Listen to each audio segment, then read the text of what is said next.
Hey, Drasco here from Quick Body Weight Loss in Mississauga. And for today's Weight Loss Minute, we're taking a look at how whole foods can help you lose weight. So first and foremost, what are whole foods? This is something you hear a whole lot about in all kinds of publications and people talking about it. So what actually makes a whole food? So the simplest way to think about whole foods is how close are they to their original source of where they come from? So what does that mean?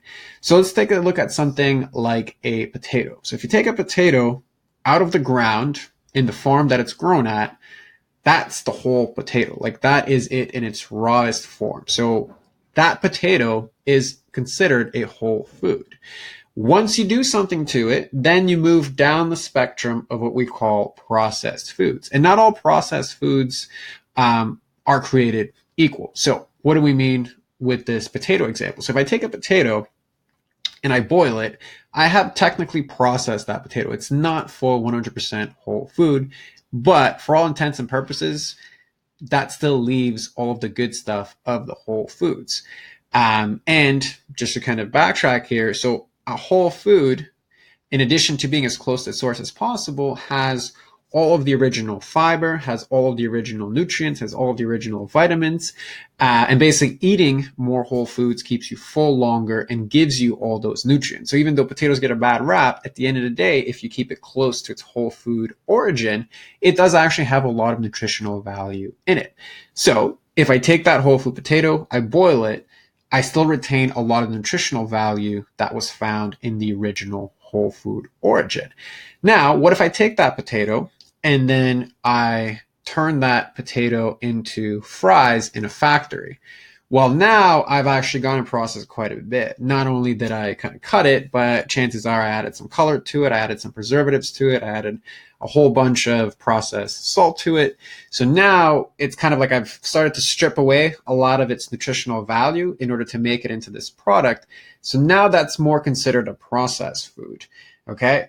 Similar example is if I take that original potato and I made potato chips with it, now I've gone even further down that process line. So now those potato chips are devoid of any of the original nutrients, have zero fiber, pretty much have a whole bunch of chemicals added to it to make it crispy and to make it palatable and all these other things. So now, even though it started off as a potato at some point, it is completely different processed food right now. So how do whole foods help you lose weight? Well, it just comes down to what we talked about before.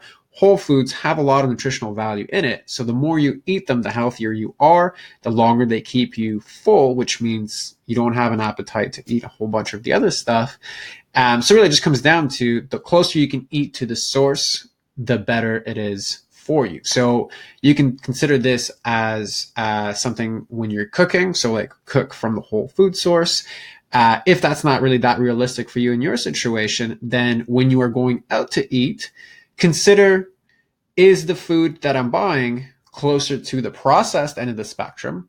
So if I buy, packaged foods, so like cereal, for example, that might be quite far away from its original source.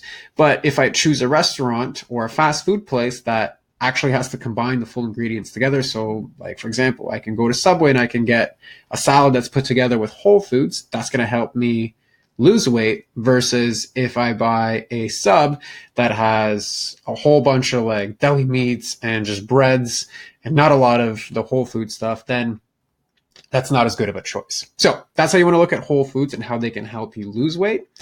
That's it for today. And we'll be back next week for another Weight Loss Minute. Bye-bye.